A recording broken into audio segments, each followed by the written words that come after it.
Bismillahirrahmanirrahim. Assalamualaikum warahmatullahi ta'ala wabarakatuh. Alhamdulillah Rabbil Alamin. Wassalatu wassalamu ala ashrafil anbiya wal mursalin ala alihi wa sahbihi ajma'in. Raditu billahi rabban wa bil islami dina wa bi Muhammadin nabiyyan wa rasulah. Allahumma salli ala sayyidina Muhammad wa ala ali sayyidina Muhammad. Allahumma anta rabbuna wa rabbuhum wa qulubuna biyadik fa innama taqdiruhu anta. Allahumma aslana wa lahum, Allahumma aslana wa lahum, Allahumma aslana wa lahum. Rabbi zidna ilma walhamdulillah rabbil alamin. Alhamdulillah, syukur pada Allah Subhanahu wa taala di atas limpah dan kurnia-Nya Tuhan sekalian alam, memberikan kebaikan, memberikan peluang dan juga nikmat untuk kita duduk dalam majlis ilmu dalam keadaan secara online. InsyaAllah kita kembali sambung muzakarah kitab Penawar Bagi Hati daripada karangan Syekh Abdul Qadir Al-Mandiri Indonesia. Iaitu kita akan masuk insyaAllah bab yang ke-7 pada menyatakan kasih akan dunia. Qala mu'alif rahimahullahu ta'ala,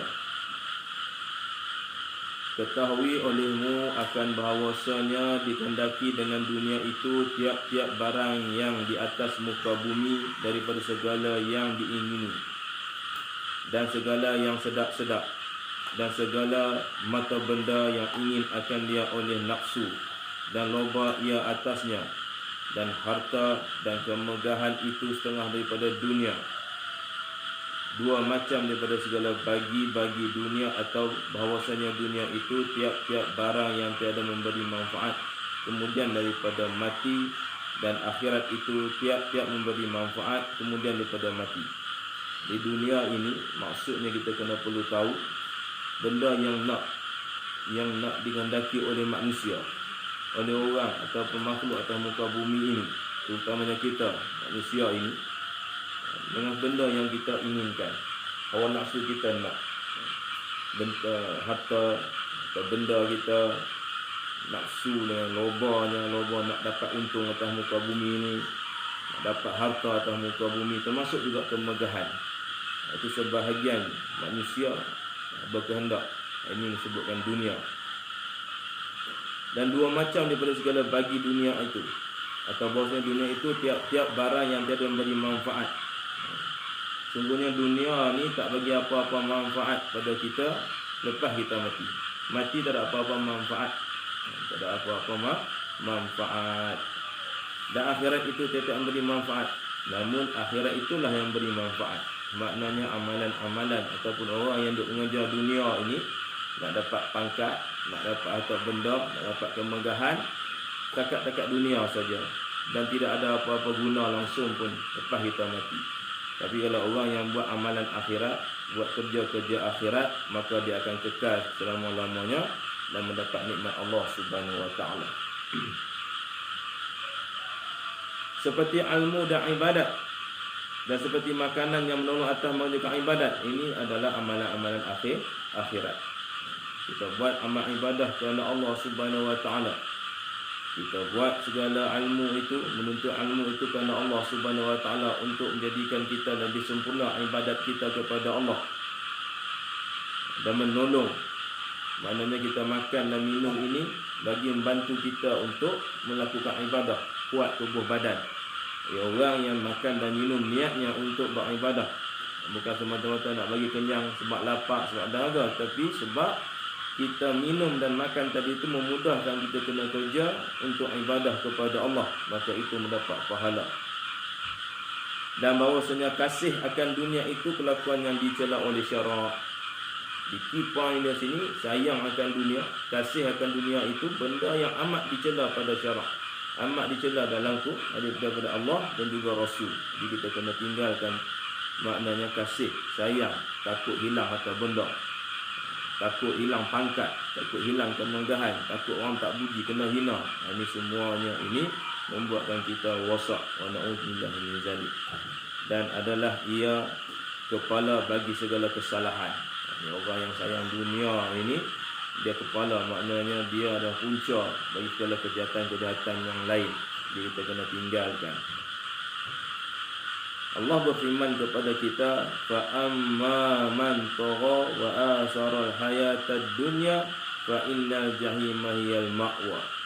Surah An-Nazi'at ayat 37 hingga 39. Maka adapun mereka yang melampaui akan yang harus kepada yang haram dan memilih ia akan hidup dunia dengan mengikut keinginan yang diharamkan, maka bahawasanya api neraka jahanam itu ia tempat kediamannya. Na'udzubillah min zalik. Orang-orang yang dia melampaui batas mencari dunia hingga lupa akhirat, hingga merosakkan akhirat, sanggup buat apa saja untuk mendapat kesenangan dunia. Contoh macam rasuah, contohnya seperti mencuri, ataupun buat perkara-perkara seperti menjatuhkan orang, menggunakan sihir, menggunakan apa sahaja perkara-perkara yang dilarang oleh Allah untuk dunia ini, maka mereka ini akan diletakkan oleh Allah Jalla wa'ala dalam api neraka jahanam. Tempat dia tinggal nanti dalam neraka jahanam. Na'udzubillah min zalik. Di benda ini kita kena hati-hati.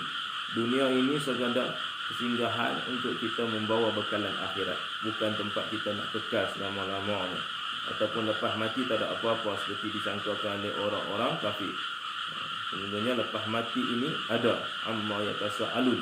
Surah apa ini? Nampak tadi itu telah menceritakan kepada kita. Sabda Nabi SAW, ad-dunya sijnul mu'min wa jannatu kafir. Ini telah Nabi sebut kepada kita satu kata-kata kinayah. Bermula dunia itu penjara bagi orang beriman. Memang susah kita atas muka bumi ni. Itu tak boleh, ini tak boleh, kena sekat, ada batasan, kena tutup aurat, kena laksanakan itu, kena laksanakan ini. Jadi macam menyusahkan. Nampak secara segi adat manusia menyusahkan. Ya kita ni lah biasa, buat tak susah lah. Tapi katanya melihat kepada adat manusia itu Allah susah. Sijnul mukmin, dia penjara bagi orang mukmin. Pasal susah dalam penjara boleh buat apa? Akan dikawal, ada dosa pahala, itu semua. Seolah-olah begitu. Dan surga bagi orang kafir, dia boleh buat apa saja. Apa saja dia boleh buat. Benda jahat ke, benda baik ke, suka hati dia. Seolah-olah tak ada apa. Namun itu hanya sementara. Kerana apa? Kerana nanti bila mana kita mati dan bertemu dengan Allah Jalla wa'ala, kita akan disoal, kita akan dimizankan amalan baik dan buruk. Sesungguhnya penjara yang dirasakan oleh orang-orang mukmin atas muka bumi ini, mereka dibalas dengan surga, dengan hikmah dan juga rahmat Allah Subhanahu wa taala. Dan orang kafir ini semuanya akan dilemparkan dalam api neraka jahanam. Na'udzubillah min zalik. Nabi sebut kepada kita, ad-dunya mal'unah wal ma'unun ma fiha illa zikrullah wa ma walahu wa alima wa muta'alliman.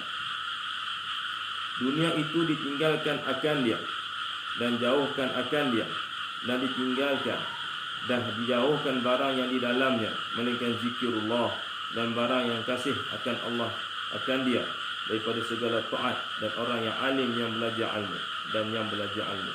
Di dunia ni kata Nabi SAW adalah tempat yang kita kena jauh. Bukan jauh ni di tempat lain, tidak. Makna tidak terikat dengan dunia, tidak terpengaruh dan tidak tertipu dengan tipu daya dunia. Apa dia tadi tu? Pangkat atau benda, anak pinak, hingga merosakkan amal ibadah kita, hingga merosakkan kita punya hubungan dengan Allah, hubungan kita dengan semua manusia. Itu maksudnya kita ni meninggalkan dunia. Dunia ni tak ada apa pun. Kerjakan pangkat, kerjakan harta benda, kerjakan apa kepujian manusia, tidak ada apa-apa. Dia kena tinggalkan dan jauhkan, tinggalkan dan jauhkan. Sama ada kita tinggalkan dunia ataupun kita minta dunia tu jauh daripada kita. Sungguhnya Allah ni dia kasih, melainkan dunia ni menjadikan tempat kita sentiasa ingat pada Allah. Contohnya kalau kita rajin berjalan, kita rajin musafir, kita rajin duduk melancong, maknanya kita nampak segi dunia, tetapi kita mencari keredaan Allah, kita melihat kebesaran Allah, kita mencari ilmu, kita mencari petunjuk-petunjuk ataupun menuntut ilmu di sisi Allah Subhanahu wa taala, maka malaikat itu dikatakan dengan zikirullah. Sama ada kita berzikir kepada Allah atas muka bumi ini, maksud zikirullah ni ingat Allah. Apa saja barang yang kita lakukan itu mengingatkan kita kepada Allah, maka itu mendapat pahala. Dan Allah juga kasih kepada mereka yang taat segala perintah-perintah Allah dan tinggal larangan Allah. Itu adalah atas muka bumi. Apa saja Allah suruh pada kita atas muka bumi ini, kita laksanakan, kita lakukan, kita buat. Dan tanpa ada orang kata apa rungutan, tanpa ada duk fikir kenapa kita buat. Kenapa kata kita buat? Kerana Allah Subhanahu wa taala suruh. Dan orang yang alim, dan menjadi orang yang alim, mengajar orang. Ini antara orang yang akan selamat dalam muka bumi ini, yang mendapat kebaikan dan rahmat Allah di akhirat. Orang yang alim, dia mengajar. Alim ni maknanya mengajar manusia supaya bertakwa kepada Allah. Antara ilmu yang bawa takwa kepada Allah adalah ilmu yang pertama, awwaluddin ma'rifatullah, iaitu ilmu usuluddin, ilmu tauhid, ilmu kalam, ilmu nak mengenal Allah Jalla wa Ala. Terang siapakah Allah dan siapakah kita ini, ilmu ketauhidan dengan sifat-sifat Allah. Bagaimana Allah mentadbir dan mendidik manusia, tarbiyah dan ilah tadi itu. Dan yang kedua, ilmu tasawuf yang kita dok mengaji mengenai adab dan akhlak. Semuanya ini akan membawa ketakwaan kita kepada Allah Jalla wa Ala, membuatkan kita ni mendapat satu tempat yang mulia di sisi Allah di padang mahsyar nanti. Dan yang ketiga, ilmu hukum hakam, ilmu syariat, kita panggil ilmu fiqh. Apa yang boleh kita buat tertakluk dengan 5 perkara, antaranya wajib, sunat, harus, haram dan juga makruh. Ini mengenai hukum-hukum yang 5 ini yang dibawa oleh fiqh. Jadi kita kena tahu, kalau aku buat benda ni, apa hukum dia? Haruskah? Haramkah? Makruhkah? Halalkah? Ataupun aku buat benda macam ni, apa akibatnya? Jadi kita kena tahu. Ini antaranya orang yang berilmu. Dia mengajar manusia kepada ketakwaan kepada Allah. Dan juga orang yang belajar ilmu, untuk dia tahu amalan ni macam mana cara dia, perbuatan ini macam mana cara dia. Kalau aku buat lagu ni, apa akan aku terima? Ini maknanya itu antara benda yang boleh menyelamatkan kita daripada cintakan dunia. Ingat, dunia ini sementara saja, fana, tak ada apa-apa pun.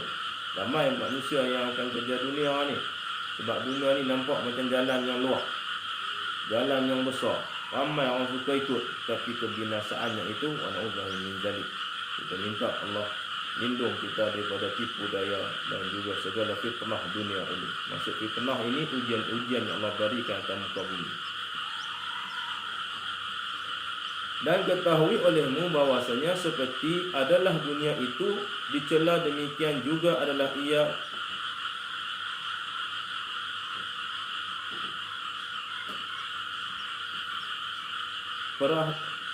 perhumaan bagi akhirat.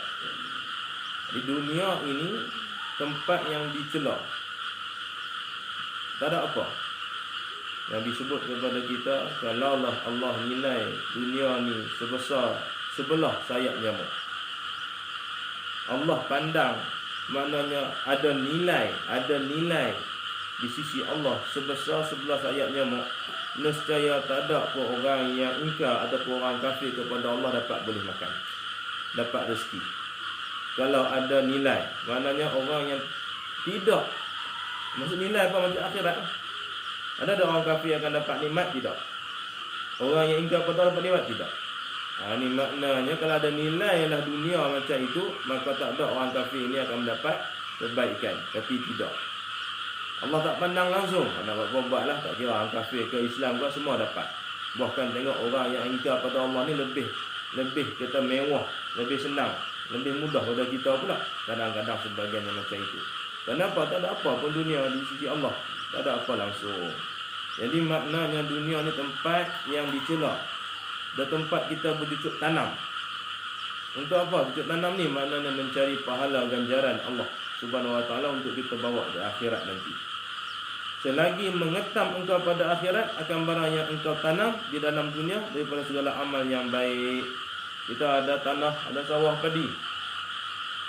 Adakah sawah padi itu akan tumbuh lagu tu saja, tiba-tiba muncul, betul dia tumbuh elok, kita pun pergi angkut semua? Tidak. kita kena pajak dulu, kita kena duk ratakan tanah dulu, buat saliran air, kena masukkan air dalam sawah. Lepas tu kena bubuh benih padi, sama ada kita cucuk dengan tersusun ataupun kita cara padi cara tanam padi lah, ada beberapa kaedah. Satunya kita cucuk ikut batang sama lurus. Satu lagi tanam cara tabak, dia tumbuh cara dia merawak macam tu saja. Di mana-mana pun kita perlu. Dan bila mana selepas berapa 2 minggu maka akan tumbuh mungkin 1 jengkal ataupun kurang sikit. Lepas tu selepas 6 bulan ataupun lebih maka mulalah kita tuai hasil dia tadi. Kita kena ketam dia pula. Kita kena ketam, kita kena tampi, kita kena ketuk dulu semua tampi, buang hama-hama apa semua, hampah-hampah dia. Macam-macam lah cara nak dapat hasil. Itulah dunia juga. Payah nak boleh dapat boleh makan pada hari ni, payah. Payah kita nak boleh makan beras tu dulu untuk jadi nasi. Kena dulu dengan tanamnya, susah payahnya, perik panas matahari, tak kira lagi burung duk ganggu, burung duk kacau, tak kira kena serangan belalang apa semua. Ada payah nak boleh hasil kita makan hari ni. Namun bila kita dah boleh ketam, kita dah boleh ambil hasilnya, kita dah boleh hasilkan dia punya dia hampah juga dengan padah tadi tu, lepas tu kita dah boleh jual hasil, maka perik jerit kepayahan tadi itu membuahkan hasil, kita boleh makan, kita boleh dapat, bahkan kita boleh keluar zakat lagi, zakat tanaman tadi itu. Begitulah dunia dan akhirat. Dunia ni tempat kita duk cucuk tanam. Nanti kita akan ambil hasilnya di akhirat esok. Hasilnya dengan apa kita tanam? Dengan amal ibadah kepada Allah Jalla wa Ala. Itu ibadah akhirat tadi itu. Kita menjunjung perintah Allah Ta'ala dan menjauhkan akal larangannya. Semua Allah perintah, ati Allah, ati Rasul wa uli amri minkum. Apa saja yang Allah suruh, kita kena taat. Apa yang Allah larang, kita kena jauhkan. Dan adalah ia tempat mencari bekal bagi perjalanan yang sangat panjang perjalanan kita ni. Atas muka bumi nak masuk kubur dulu. Dalam kubur ni tengok, di situ ada iklan sebelum masuk ke dalam syurga ataupun sebaliknya. Orang dah menzalik dan neraka. Di masuk kubur tengok, kalau iklan kita baik ditayangkan oleh Allah SWT, maka kita akan selamat. Kalau sebaliknya jahat, maka kita manusia itu akan dilemparkan dalam api neraka. Orang dah menzalik dan melupakan akannya oleh segala kesedapan daripada perjalanannya, seperti seorang musafir dalam hutan dengan orang ramai. Contoh yang berkodeh bagi pada kita ni berjalan dalam hutan ramai-ramai. Duduk jalan dalam hutan ramai-ramai lah. Maka melihat ia buah-buahan di dalam hutan itu. Kita duduk jalan dalam hutan ni ramai-ramai. Hutan ni hutan yang penuh dengan bahaya. Hutan yang penuh dengan orang kata apa, bila-bila masa saja akan mengalami kerosakan. Mungkin diterkam binatang buah, mungkin dibunuh oleh makhluk-makhluk yang kita tak kenal, yang ganas apa semua tadi tu. Jadi ramai-ramai kita lalu, tiba-tiba lalu satu tempat, cantik tempatnya, banyak buah-buahannya, sedap-sedap, ranu-ranu, masak-masak semua. Maka bersungguh-sungguh ia makan buah-buahan tu. Dia pun berhenti makan sungguh-sungguh lah buah-buahan tu sebab seronok, sedap makan. Yang lain hingga ketinggalan ia daripada kawannya. Padahal kawan-kawan yang pergi sekali, contohnya ada 100 orang, kita duduk jalan dalam hutan. Contoh ini diberikan analogi daripada pengarang kita. Duduk dalam hutan, lalu nak pergi ke, macam orang dulu daripada Perak nak pergi belajar dengan Tok Penali. Tok Penali ni antara yang pelajar paling ramai daripada Perak lah. Nak pergi Perak ni memang ada kereta zaman tu, kadang-kadang tak ada kenderaan, kena ada motor saja. Ada sebelum zaman Tok Penali lagi pun payah juga nak pergi ngaji di Mekah, nak pergi ngaji di Kelantan. Daripada Kedah, lalu start naik ke Gerik jalan kaki. Jalan kaki. Kadang-kadang 2 minggu, kadang-kadang sebulan. Ada yang sampai 2 bulan perjalanan nak pergi ngaji. Lalu jalan hutan. Gerik ni pula, belum dibuka ni memang kawasan ada orang asli yang jenis makan orang. Dia bukan makan orang pun. Mungkin diganggu tempat dia atau apa, ataupun memang dia tak suka orang kacau, dia bunuh lah. Jadi dia makan lah benda tu, orang tu. Dia ramai masa ketika mana buka digerik tu mati. Tidaklah diheboh-hebohkan. Sebab kita duduk bawah tu, di atas tu je daripada rumah, kan di mana pun. Jadi memang kuasa yang berbahaya. Jadi analogi kitab ini kata mana kita, kalau kita duduk lalu di lautan ni ramai 100 orang lah kita kata. Tiba-tiba nampak satu tempat, kita duduk sibuk dengan tempat tu, buah, makan buah sampai tinggal seorang-seorang, ahli dia akan tanah. Apa akan berlaku? Apa akan berlaku? Mana macam-macam boleh berlaku. Kalau ramai-ramai ni apa berlaku, kita boleh bantu. Sakit ke, terselio ke, jatuh ke, ada binatang buah, dan buah pun kita boleh. Dia pun tengok ramai tak jadi. Kalau kita kena ganggu ataupun kena tekan binatang buah, kawan-kawan boleh bantu. Ni tinggal seorang-seorang. Bila tinggal seorang-seorang ni, maka dia mudah untuk rosak, mudah untuk binasa, mudah untuk mati, mudah untuk diterkam. Inilah dunia. Perjalanan kita nak menuju pada akhirat, begitulah keadaan. Kadang-kadang terpesona dengan tadilah buah-buah, taman-taman, duduk hingga kita leka. Bila leka tadi itu tertinggal, maka mudah diterkam oleh binatang-binatang buah. Ataupun sesat, maka sesat ia dan menekam akan dia oleh binatang yang buah, langsung tak jumpa. Inilah sebab tu kita kena duduk dalam satu kumpulan, satu jemaah, iaitu Islam. Ikut saluran Islam, ikut apa yang Islam suruh, apa yang Allah suruh, tinggal apa yang Allah larang. Dan ketahui olehmu bahwasanya barang siapa menyangka ia akan badannya berlumur dengan dunia dan hatinya kosong dan bersih daripada yang saja telah menipu akan dia oleh syaitan. Konon-kononnya aku senang atas muka bumi ni, tak ada apa-apa, elok je. Tak semayang pun okey je, tak taat pada Allah, tak puasa pun okey saja. Aku ada harta apa semua, ada rumah besar, ada kereta banyak, kerja pun okey. Ada yang konon yang dia beringat semua benda itu dia berasa bahagia dah. Konon dia berasa elok dah, tapi sebenarnya semuanya itu adalah tipu daya syaitan. Itu yang banyak kita lihat, seperti mana umat-umat terdahulu dan umat kita sekarang ini ramai yang tertipu daya dengan pangkat, dengan kesombongan, dengan kemegahan atau benda. Mudah-mudahan Allah Ta'ala lindung kita. Dan sabda Nabi SAW, innama masalu sahibid dunya kal mashi fil ma'i hal tastati'ul ladzi yamshi fil ma'i an la tabtalla fa qadamah. Hanya saja bandingan yang mempunyai dunia seperti berjalan pada air. Jalan pada air, jalan dalam air.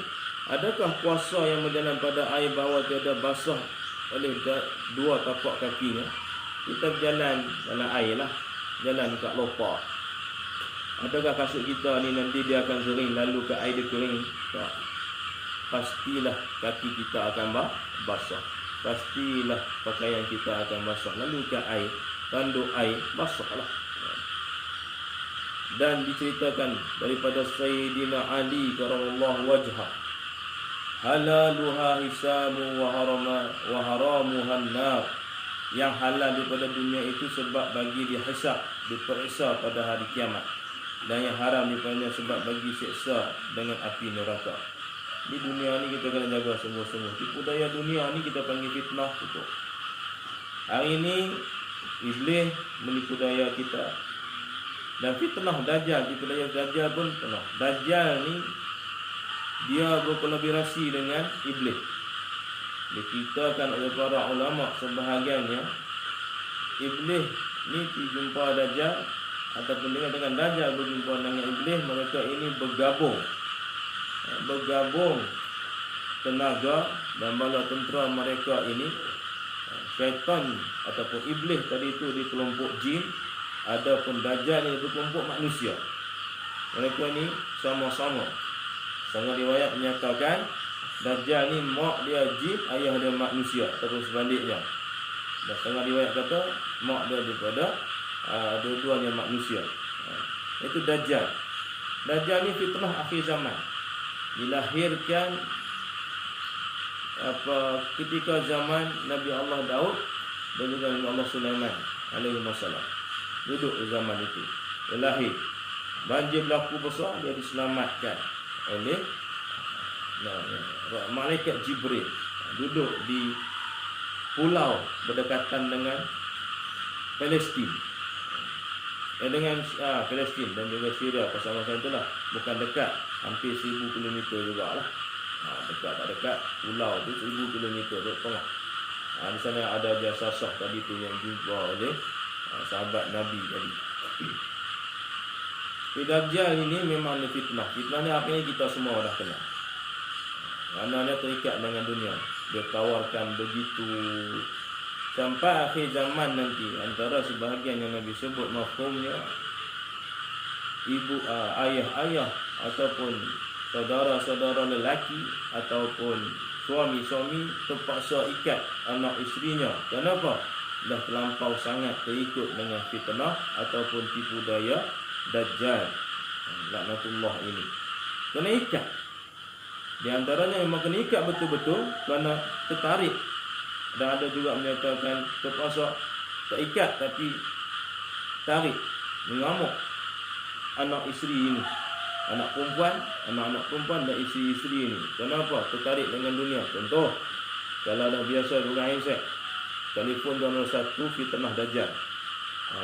Kita antaranya fitnah Dajjal sebab terikat pada handset berbagai lah. Hari ini ada Omni, ada Omni TV, ada Bigo, ada TikTok, membawa kepada perkara-perkara mungkar di sisi Allah SWT. Ada perkara baik, tetapi banyak juga perkara mungkar. Ada ataupun handset dia diguna pegang oleh anak yang kecil. Bayangkan kita ambil apa dia akan buat. Ngamuk dia. Sedangkan dia bukan buat benda lain tu. Tengok perkara, tengok kartun. Benda itu semuanya, ya, tengok kartun. Entah itu benda yang salah secara hakikatnya. Tapi kalau kartun hari-hari duk tengok, maka dia akan rosak. Kartun je pun, Tom and Jerry, semuanya itu mendakyahkan otak manusia buat benda tak elok, buat benda tak baik. Tom and Jerry kerja apa? Kerja duk bully. Kerjanya duk menipu. Kerja duk pukul satu sama lain. Ni anak-anak duk tengok benda tu, jadi salah, buat aja tak betul. Dia banyak lagi lah cerita-cerita lain ini ya, keluaran kartun apa tadi itu semua. Jadi kita ambil mengamuk anak 3 tahun kita ambil handset mengamuk. Jadi nak tak nak kita kena ikat. Kena buat sampai fitnah cara tu. Hari ini anak-anak remaja apa semua gitu keadaannya. Jadi kita kena hati-hati. Hukum hakam yang Allah telah tetapkan pada kita, anak-anak kita jelas tak jelas. Ini dunia ini fitnah ini amat besar zaman sekarang. Dengan keadaan-keadaan kita sekarang ini di musim-musim Allah uji kita dengan pelbagai jenis ujian seperti penyakit atau benda, ideologi, kefahaman.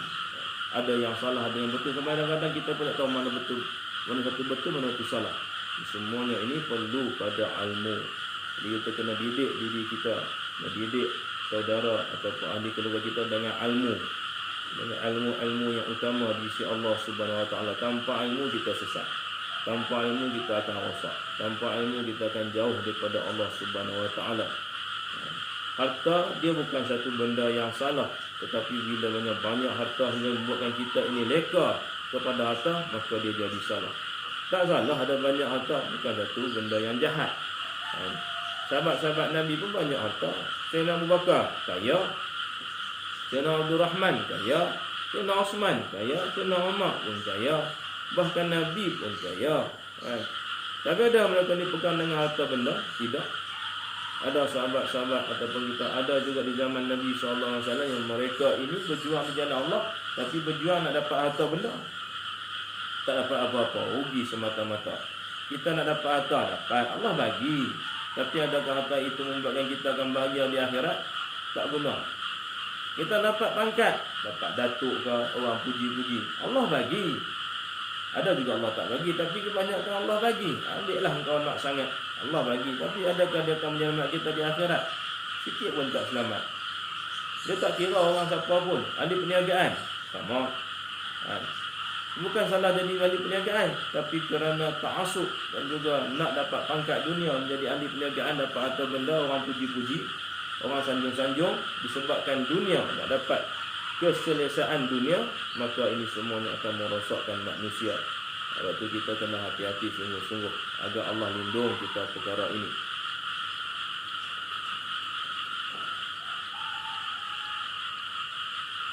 Dan yang haram daripada sebab bagi seksa dengan api neraka, orang yang tertipu dengan dunia, dia ta'assub dengan dunia, dia hanya kejar dunia, nampak macam ibadah pada Allah tapi duk kejar dunia, nampak macam bagus tapi duk kejar dunia. Na'udzubillah min zalik, maka tempatnya api neraka. Neraka ni bukan tempat main-main. Neraka ni bukan tempat yang kita boleh untuk rasa tempat panas macam dunia ni. Tak ada aircon, kena gigit nyamuk masuk hutan, nyamuk kejar ke, ataupun haiwan-haiwan kejar, boleh lari lagi, boleh selamatkan diri lagi dengan izin Allah. Tapi neraka ni bila dah terjun dalam neraka, neraka ni bawah siratul mustaqim. Kalau dah jatuh dihenyak oleh neraka dalam 7 tingkat tadi tu, apa pun kita lakukan, semuanya akan diseksa. Seksaan dalam neraka ni bandingannya 70 kali ganda sesat atas muka bumi. Kalau atas muka bumi ini disebat, sakit dah dengan sebatan. Kita tengok orang dalam penjara yang mana penjenayah yang disebat, dia keluar pecah, apa dia isi kulit punggung pecah, sampai isi pun pecah, nak tidur pun tak boleh, sakit. Tu atas muka bumi. Tanya orang kata memang azab sangat-sangat, tanya memang azab sungguh-sungguh, tak boleh dah nak cerita. Atas muka bumi. Kalau ke akhirat tu 70 kali ganda kata Nabi SAW yang ditanggung oleh satu-satu manusia yang diazab. Bagaimana nak berasa 70 kali ganda? Allahu Akbar. Hanya Allah yang tahu. Tak perlu kita duk fikir. Yang penting kita jauhkan diri daripada azab api neraka Allah. Minta Allah lindung kita. Neraka ni panah. Neraka jahanam lagi panah. Dan neraka jahanam ada telaga wil, lagi panah daripada neraka jahanam. Neraka pun takut dengan neraka wil. Dan takut apa? Panah sangat. Tu neraka jahanam tu kira otai dah tu. Brutal dah tu. Kira paling orang kata apa, azab neraka jahanam. Tapi ada lagi satu telaga dalam neraka tu namanya wil. Bagi orang yang solat tak betul. Solat yang salah. Habis dia. Habis. Neraka jahanam kata apa? Ya panas sangat ni ya Allah, neraka ni wil jauhkan sikit. Tu telaga dia je. Bukan neraka ni, telaga je pun panas. Ini bagi orang yang solat tak betul.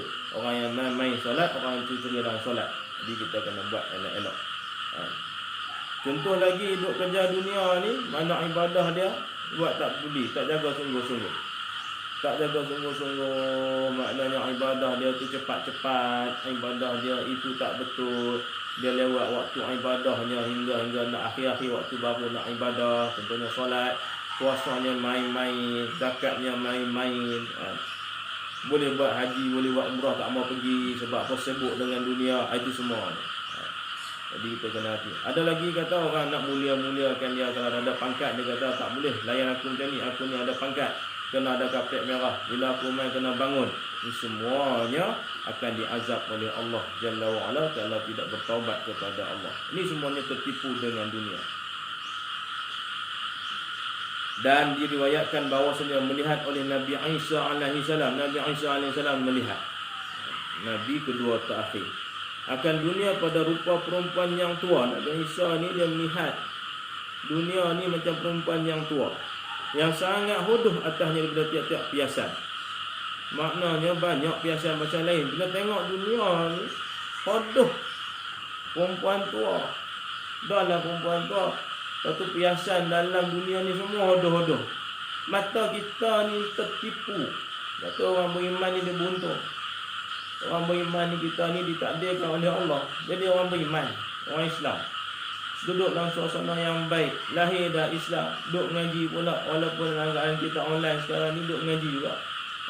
Walaupun rakaman ngaji juga. Ada kebaikan Allah Ta'ala bagi malaikat duduk dengan kita. Ni kebaikan Allah Ta'ala bagi beriman. Tapi kalau orang tak beriman ni, ingat, dunia ini perempuan tua dah perempuan tua. Hiasan dia pakai semua buruk-buruk.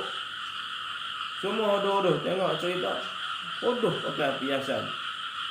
Cerita Perut of the Caribbean. Tengok perempuan sihir tadi itu. Yang jadi besar nak pecahkan kapal. Hodoh. Nampak mudah tu. Pakai flat-flat dengan hiasan-hiasan. Dunia lagu tu. Oh, nampak pangkat, tapi sebenarnya ialah hiasan paling jahat, paling hodoh. Buruk sungguh. Kalau kita dapat lihat betapa nikmatnya harta benda dan juga pangkat yang ada di akhirat dalam surga tu, dunia ni tak ada guna langsung. Tak ada guna langsung. Tapi kita tak nampak. Tapi bagi yang orang yang beriman, dia tahu benda ni ada. Jadi kita bersyukur pada Allah. Allah beri kita kebaikan untuk ingat. Ini yang diceritakan oleh Nabi Isa AS. Dunia ni perempuan yang sangat hodoh dan biasa-biasanya semuanya buruk-buruk. Maka bersabda ia baginya, berapa orang seramai yang telah berkahwin engkau akan mereka itu. Ramai orang duk kahwin dengan perempuan tua. Perempuan tua, kan ada kisah seorang ni muda, ingatkan dia kahwin dengan orang muda, kahwin dengan orang tua yang berumur dekat 60 tahun. Pening dia, tapi dia kahwin jugalah sebab muka nampak. Gitulah orang duk tengok dunia ni gitu keadaan dia. Ingat elok, cantik, ramai orang kahwin, tapi rupa-rupanya hodoh. Macam kita nampak cerita Pontianak lah, vampire nampak comel, tapi sebenarnya hodoh. Maka menjawab dunia itu, tiada dapat aku menghingga mereka itu. Dunia kata, berapa dah duk kahwin dengan hang ni? Berapa ramai duk kahwin dengan, kata Nabi Isa, berapa ramai dah dunia orang duk kahwin dengan hang? Dunia kata apa? Tak tahu. Ni tak kira lelaki perempuan ni sama lah. Bukan kata lelaki dia, lelaki perempuan. Tak tahu berapa ramai dah kahwin dengan aku. Maknanya berapa ramai dah tertipu dengan dunia. Maka bersabda ia, kata Nabi Isa, adakah mentolak mereka itu akan nikah? Mereka cerai dan engkau wahai dunia? Atau mati mereka itu daripada engkau, atau mati. Maknanya mati macam tu saja. Maka berkata ia dunia, bahkan aku pernah sekalian mereka itu. Maka bersabda Nabi Isa AS, tercengang aku bagi sekalian suami engkau yang tinggal.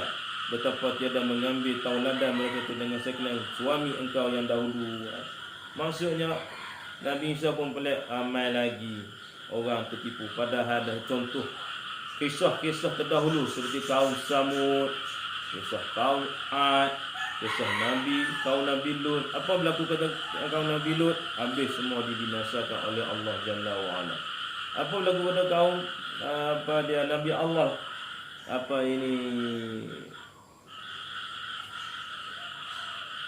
Nabi Allah Saleh, habis semuanya mati. Bangunan istana mereka roboh. Firaun habis mati, bala tenteranya yang ratus ribu habis mati. Maknanya umat terdahulu yang kerja dulu ni rosak habis, hancur. Jadi kita ni tahu dah, tapi buat juga, kerja juga, tak ambil tauladan, tak ambil manfaat, tak ambil kebaikan apa yang berlaku sejak zaman dahulu lagi. Kita tak rajin baca sirah, kita rajin baca benda lain, duk sibuk perkara lain, duk baca perkara-perkara yang tak ada manfaat. Hingga kita ni duk tengok kisah orang berjaya dunia saja. Orang tu berjaya dunia dapat akhirat, tapi kita duk tengok kisah orang duk biografi orang berjaya atas muka bumi, hingga lupa kepada akhirat. Na'udzubillah min zalik. Kita kena hati-hati benda ini.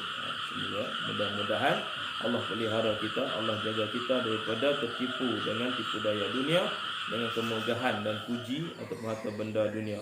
Mudah-mudahan kita mendapat rahmat dan kasih sayangnya, dan kita mendapat rahmat, kasih sayang dan juga syafaat Nabi SAW di pada mahsyar dan akhirat nanti. Wallahu a'lam. InsyaAllah nanti kita sambung bab yang ke-8 pada menyatakan membesarkan diri, takabbur. Ada masuk 10 sifat-sifat yang mazmumah. Apa yang baik itu daripada Allah Subhanahu Wa Taala, apa yang kurang yang lemah itu pada diri saya sendiri. Mohon berteguran, menteguran. Jazakumullah khairan jazak. Wabillahi taufiq wal hidayah. Wassalamualaikum warahmatullahi taala wabarakatuh.